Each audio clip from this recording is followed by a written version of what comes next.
নমস্কার বন্ধুরা, আশা করি তোমরা সবাই ভালো আছো। আমার চ্যানেলে তোমাদের স্বাগত। আজকে আমি পশ্চিমবঙ্গের এইচএসের 12-এর ফিলোসফির অমাধ্যম অনুমানের আবর্তন ও বিবর্তন চ্যাপ্টারটি বিষয় নিয়ে সংক্ষেপে আলোচনা করব। এই আলোচনার পরে তোমাদের আবর্তন ও বিবর্তন সংক্রান্ত কোনো সমস্যাই আর থাকবে না। তো শুরু করি আজকের আবর্তন ও বিবর্তন।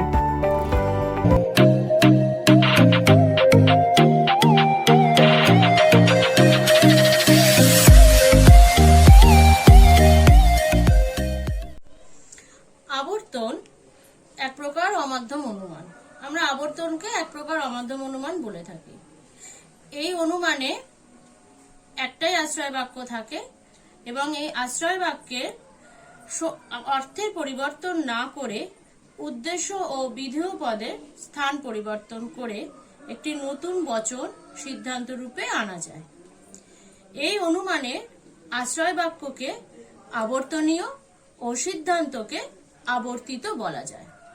অর্থাৎ আমরা একটা বচন লিখলাম, প্রথমে সেই বচনটাকেই আমরা আশ্রয় বাক্য বলে থাকব। এই আশ্রয় বাক্যকে পুনরায় প্রতিস্থাপিত করব, অর্থাৎ পুনরায় লিখব, কিন্তু সেক্ষেত্রে অর্থের কোনো পরিবর্তন হবে না, শুধু পরিবর্তন হবে উদ্দেশ্য ও বিধেয়ের। অর্থাৎ আশ্রয় বাক্যে যেটা উদ্দেশ্য হবে সেটাই সিদ্ধান্তের বিধেয় হয়ে যাবে, আর আশ্রয় বাক্যের যেটা বিধেয় হবে সেটা সিদ্ধান্তের উদ্দেশ্য হয়ে যাবে। হলে এই সিদ্ধান্তটি আবর্তিত হয়ে যাবে আর আশ্রয় বাক্যটি আবর্তনীয় হয়ে যাবে।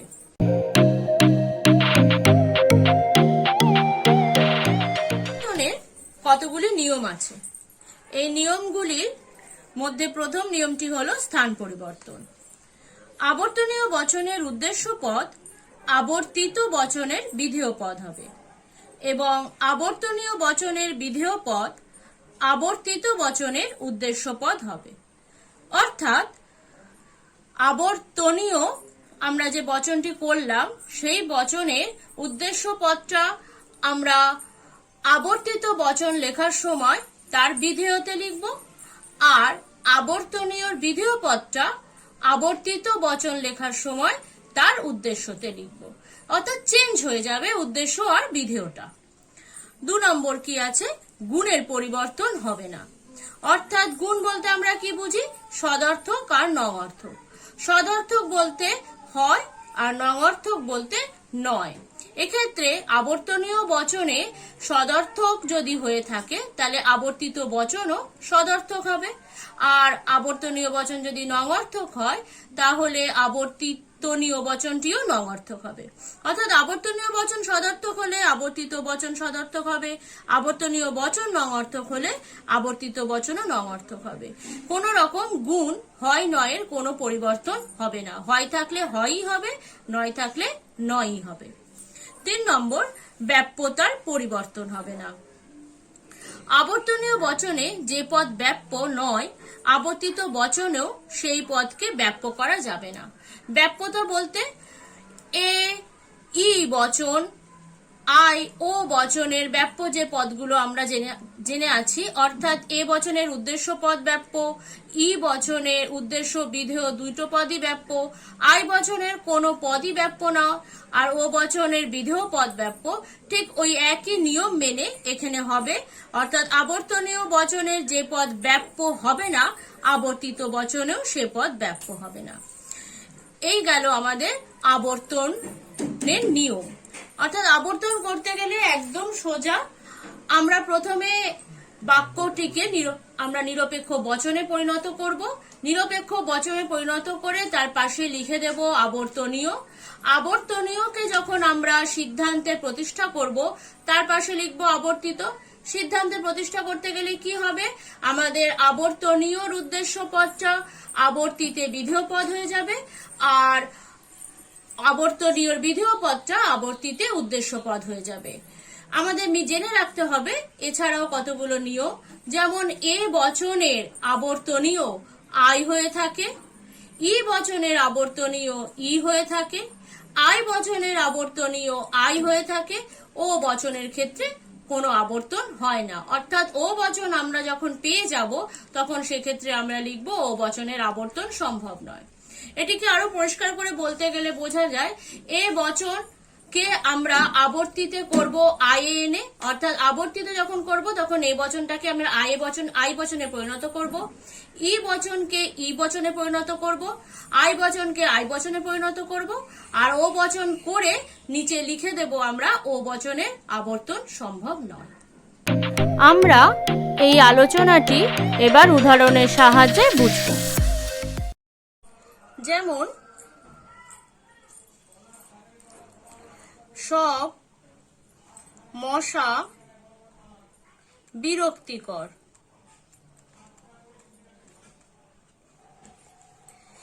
একে প্রথমে আমরা বচনে নিয়ে আসব।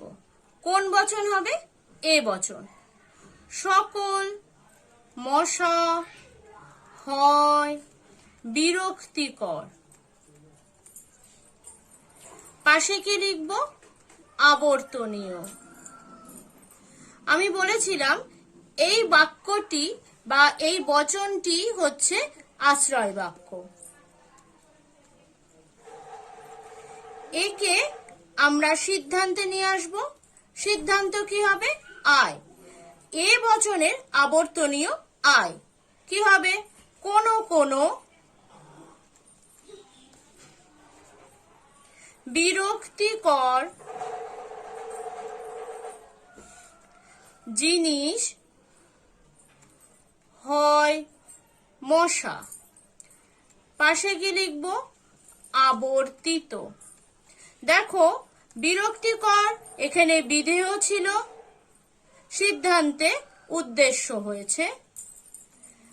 মশা উদ্দেশ্য ছিল, সিদ্ধান্তে বিধেয় হয়েছে।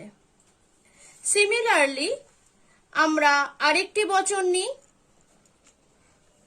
যেমন ডিম মাংস নয়। কোন বচন হবে? ই। কোনো ডিম নয় মাংস। আবর্তনীয়। ই বচনের আবর্তিত ই হয়, তাই কি হবে? কোনো মাংস নয় ডিম। আবর্তিত। 3 নম্বর উদাহরণ নিই আমরা। কতক মশা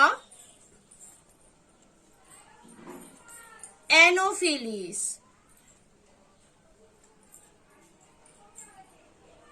এই বাক্যটিকে আমরা বচনে নিয়ে আসি।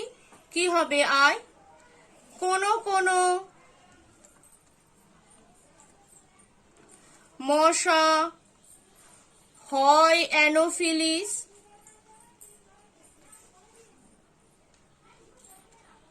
আবর্তনীয়। আই থেকে আই হবে কোনো কোনো অ্যানোফিলিস হয় মশা। আবর্তিত। দেখো গুণের কোনো রকম কোনো পরিবর্তন হয়নি, শুধুমাত্র উদ্দেশ্য আর বিধেয়ের পরিবর্তন হয়েছে। এ থেকে আই, ই থেকে ই, আই থেকে আই। লাস্ট ও বচনেরটা আমরা দেখে নিই। কতক মশা এডিস নয়।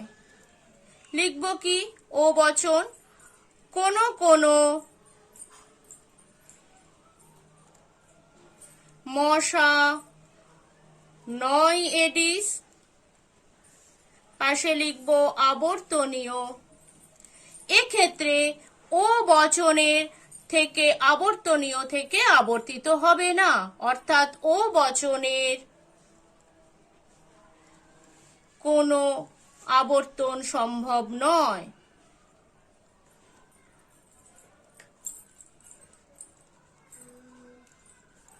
তাহলে ও বচন শুধু আমরা আবর্তনীয় করব, তার থেকে আমরা আবর্তিত আনতে পারবো না।